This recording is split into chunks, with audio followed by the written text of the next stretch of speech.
Hello everyone. A few days ago I filmed a video that is a heartfelt message about my first ever experience with Vampire the Masquerade Bloodlines and how that impacted me and made me feel about the World of Darkness, as well as how it made me feel about the upcoming Bloodlines 2. Before I published the video on YouTube, I thought that the video was probably going to be too long for a lot of people to watch in one sitting, or too long for a lot of people just anyway. So I broke the video up into chapters so that people could watch what they were most interested in based on the chapter name. However, the YouTube chapters function didn't work, because when I checked the video, it just came out as one long timeline. So it made it appear as though I had no consideration for people that didn't have 4 hours to watch a whole video. And when that happened, I thought, oh no, I better make a more brief and concise version, which I was already thinking about doing anyway. But when this happened, I thought I should make one. And then I saw a video, so I saw a comment below where I posted the long form version of this on Reddit, which said the message I want to convey is probably, like, it's going to get lost underneath the fact that the video is 4 hours. So when I saw that, I thought, yep, I should definitely make a brief and concise version. So here it is, a brief and concise version of my heartfelt message from me, a new fan of Vampire the Masquerade Bloodlines. I completed Vampire the Masquerade Bloodlines for the first time ever on the 3rd of March 2025, 12:19, 41 PM Australian Eastern Standard Time.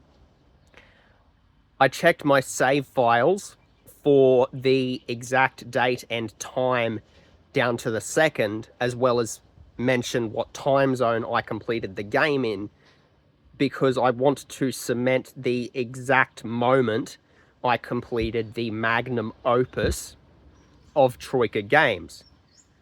And the reason why I want to do that is because of how much the experience means to me. It is the best experience I've ever had. Even before I played the first Bloodlines for the first time, I was aware of its reputation to the point that when the Hardsuit Labs announcement trailer for Bloodlines 2 came out, I was excited as if I was a long-time fan. And then when I ended up playing the game, I learned that the feelings I had about it were justified. And when I completed the game, I found that not only were my feelings more than justified, they were beyond the expectations that I had. Despite the flaws that the game has,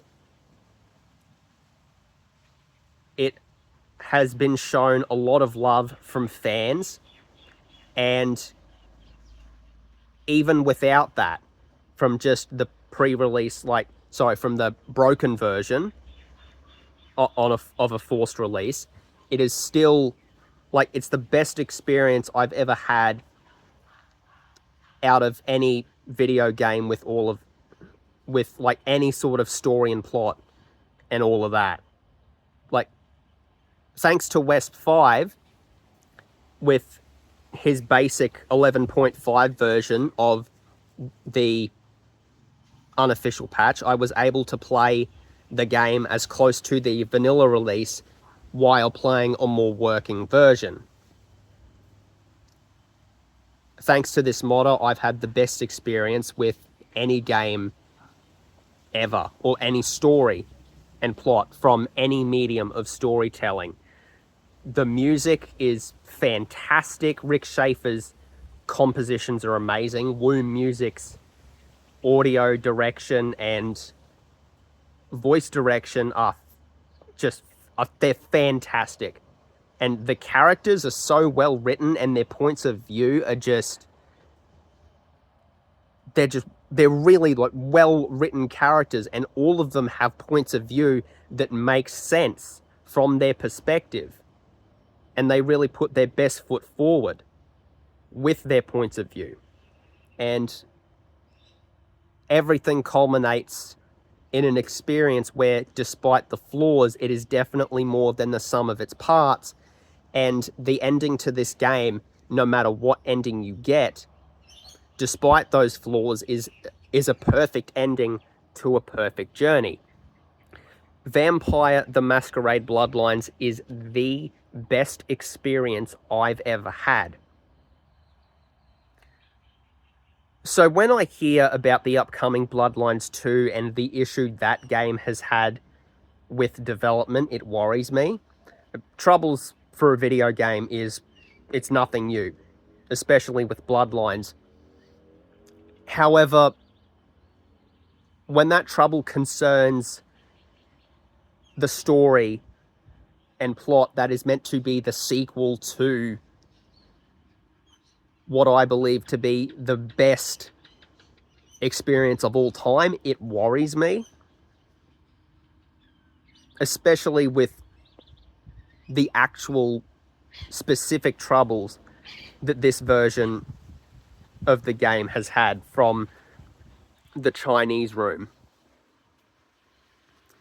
With the Hardsuit Labs version, at least they were willing to deliver on what fans actually expected, because they did indeed have their own troubles, and the public footage that studio released showed that they were still having trouble, but that footage was pre-alpha footage that they very clearly describe with the words like pre-alpha version or pre-alpha build. I could still feel the essence of respect and genuine consideration for the fans, despite the flaws that version had.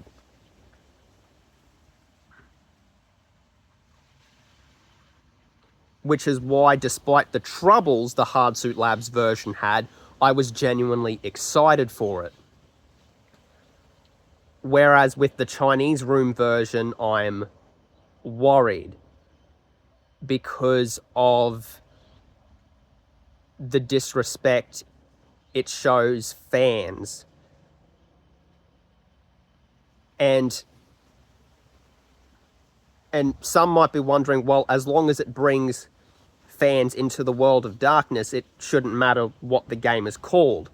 Well, I'm a new fan of Bloodlines in the world of darkness, and I don't like what I see.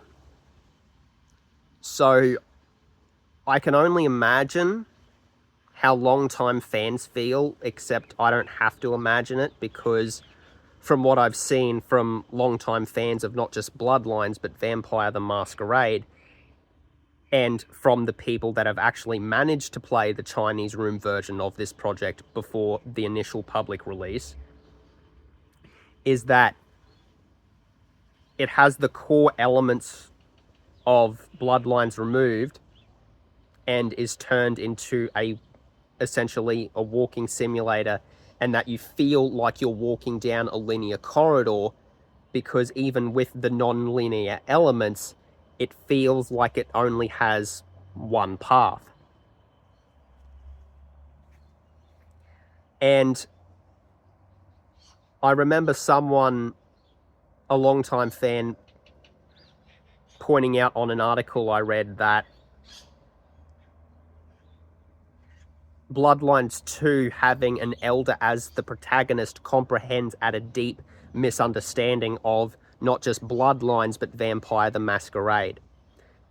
Because even though I'm a fledgling with Bloodlines and the world of darkness, my comprehension is that a core theme is building yourself from the ground up. And even though you're essentially an immortal vampire, you're still battling against threats that are tougher than you and that are stronger than you, and that you still have to be careful about exposing what you really are. And that making the protagonist an elder undermines all of that narrative tension. And since it's the month of October, I should mention the parts of Bloodlines that are written well, the original Bloodlines that are written well, and that bring like true horror and tension and eeriness. The best, like most well-written part of the original Bloodlines that also happens to be the most tense part and the most well-written and the most well-designed is, of course, the sewer levels. I'm reminded of the sewer levels every day because of this thing here in my backyard. Can't get the camera up. There we go. Of this thing here in my backyard. Just being there. So it reminds me of the sewer levels and the sewer areas of Bloodlines every day. I actually didn't mind the sewer levels. In fact, I actually enjoyed them.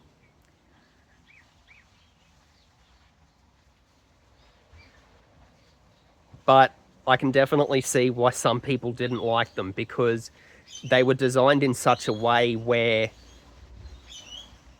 they never really took advantage of the skills on the character sheet. And with the exception of one sewer level during one part of that level, there was really only essentially one way through all of them. However, the entire game, though, despite all of its flaws, is essentially the best thing I've ever experienced, with the way it's designed and the way it's written. Like, so much so that I bought this t-shirt. Like, after I completed the first Bloodlines, I went on the internet to see if I could find any merchandise, and while I didn't find any official, like, clothing merchandise, I found this shirt, and on top of it being the best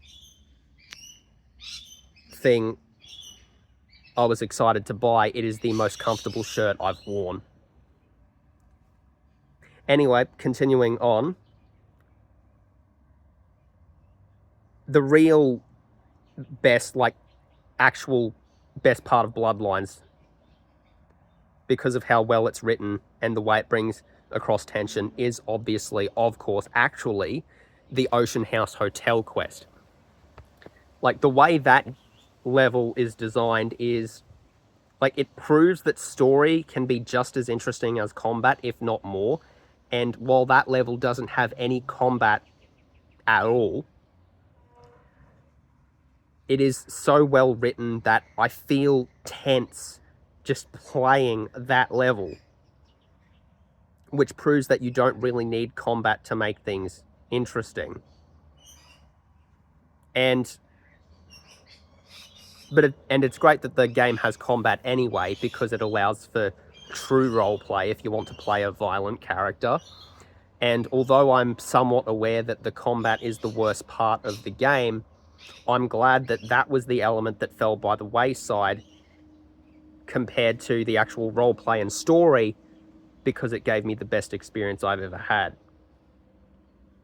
And I definitely agree that Ocean House Hotel quest is the most well written. Although, if I'm really being honest, the most scariest part of the first Bloodlines is actually the dinosaur. Anyway, considering how well those things are written and how well the rest of the game is written, aside from a couple of things, it really culminates in the most well-written experience I've ever had, compared to what I see with the Chinese Room's version of Bloodlines 2, just making all the dialogue obvious and having hashtags in the dialogue and basically spilling everything out, leaving no room of imagination to explore or wonder what might actually be going on. And that makes me worried. Another thing that makes me worried is the fact that the Chinese room is the studio that the development has switched to, because the Chinese room has proof already that they shouldn't be making this game.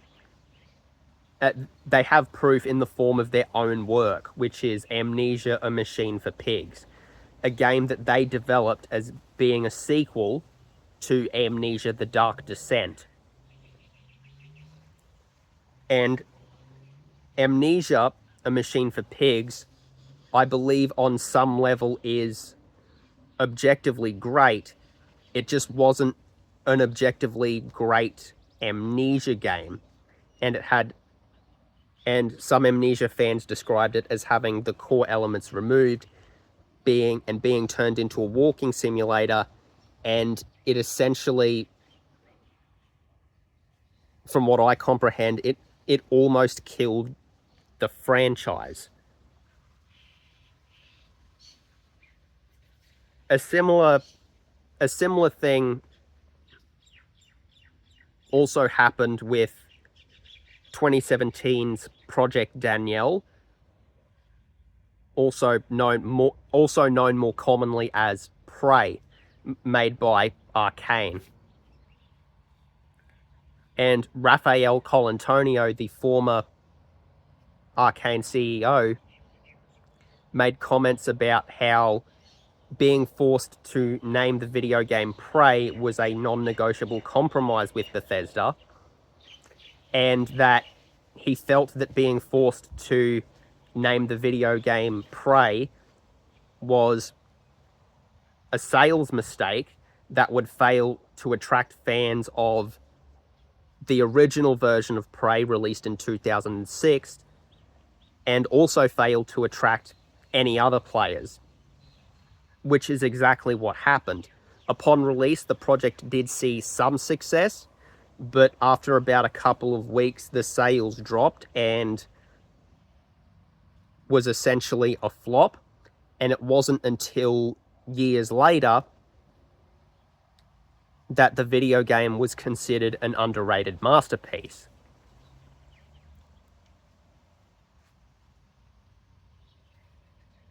The 2017 video game Prey is an objectively great video game, but what killed it was the name.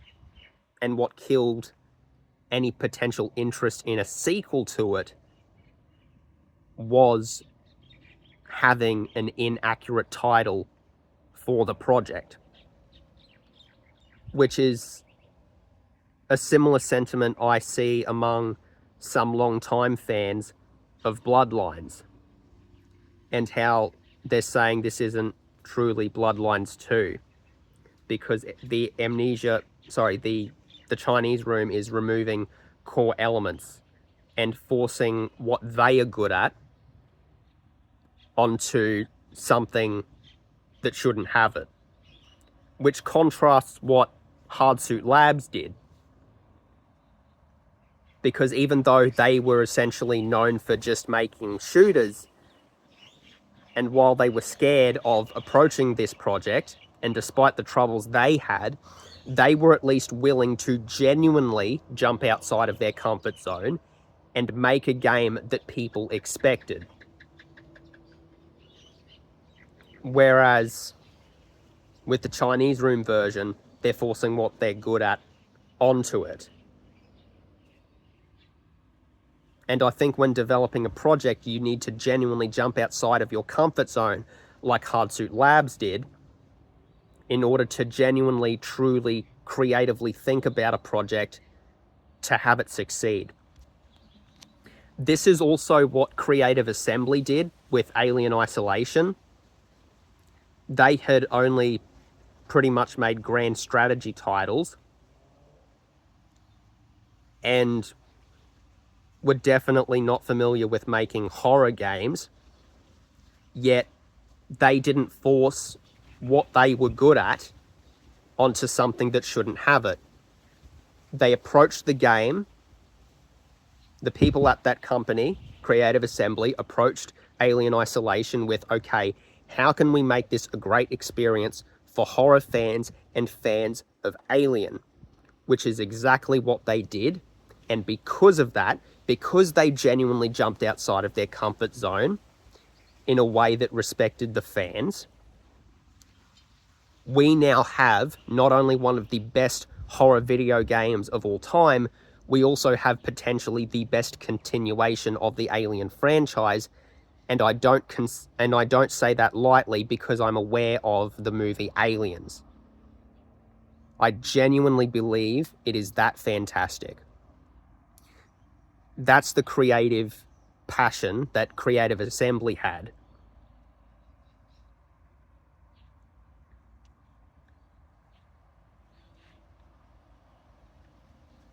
With the Chinese Room, I do believe they can make an objectively great game. It just won't be an objectively great Bloodlines 2 game. Because everything that's happened with it, it's pushing me away not just from being interested in any potential sequel, it's also pushing me away from having any interest in the World of Darkness whatsoever. Because I don't believe I can give money to anyone that has ignored the core fan base to this degree, especially since the fans are the ones responsible for making Bloodlines what it is, to allow for a sequel, or to allow a lot of interest for a sequel to happen in the first place. And also, the creative director of the Chinese Room version of Bloodlines 2 was asked in one of the interviews that he did what makes this like a Bloodlines 2, and he hesitated before answering. It's what we were asked to do. So I see a similar thing happening here, where the development studio was forced to name the project something that it isn't, similar to how Arcane was forced to name their video game Prey. A game that might be objectively great, but what will kill it is the name. And fans have constantly said that for this game to succeed, two things need to happen. The two clans that are being sold as DLC need to be put back into the base game, and the name has to be changed. And one of those things has happened. The clans being put back into the base game.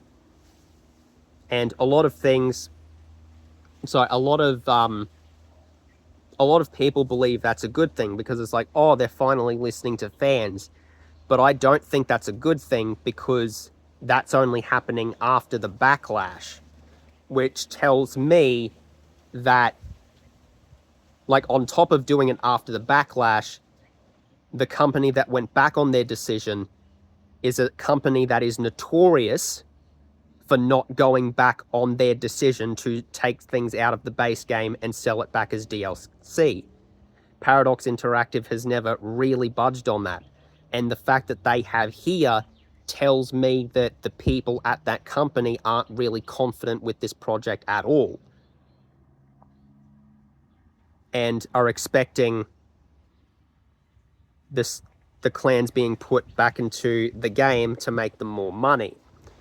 Which I believe is also why, despite this feedback from fans about the clans, they're not listening to the fans about this being named Bloodlines 2.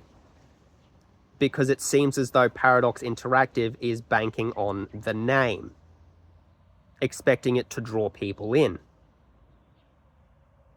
And I remember seeing a post on Reddit that said, well, it doesn't matter what it's named, as long as it's named something other than, named anything, like, as long as it draws people in, right? And, well, it's turning me away. So, and I see that it's turning away old fans as well. And I'm a new fan, and it's not drawing me in, and it's not just pushing me away, like, it's pushing me away completely, essentially. And that's because of the name of the game. Like, I would be willing to buy it because I know that Chinese Room can make objectively great games, as this probably will be. It just won't be an objectively great Bloodlines game. Which is why I believe the name needs to be changed. And if physical copies have already gone out to retailers, is exactly why those copies need to be recalled. Like, I've already thought of a perfect name to replace the title. You could easily name the game Vampire the Masquerade Fire from the Ashes. I believe this is the perfect title because it plays on the name Fire and also fits the element of fire and rebirth and essentially coming back to life like a phoenix does, similar to how the character Fire does in this game. And the title also plays into the essential element of potentially seeing the city burn if you don't find out what's going on. That's why I believe that name needs to be perfect. It's like why it needs to be changed to that name, because it's a perfect name that fits everything about it. But even if it's not changed to that name, it could be changed to something like, I think, It's Me JP, an It's Me JP video I watched, someone mentioned it could be changed to Vampire the Masquerade the Nomad. However, I genuinely believe that the name I mentioned, Fire from the Ashes, is the perfect title. And if it had that name, I would definitely be interested in buying this product. Like, I would buy it straight away, like the most expensive edition and everything. Because even though it's a linear game, I can see that it's different and that they're respecting people by calling it its own thing. And that should happen before the initial public release, because waiting until after the initial public release will be too late for a lot of people. Which is why I believe the name needs to be changed either to the title that I mentioned or anything else.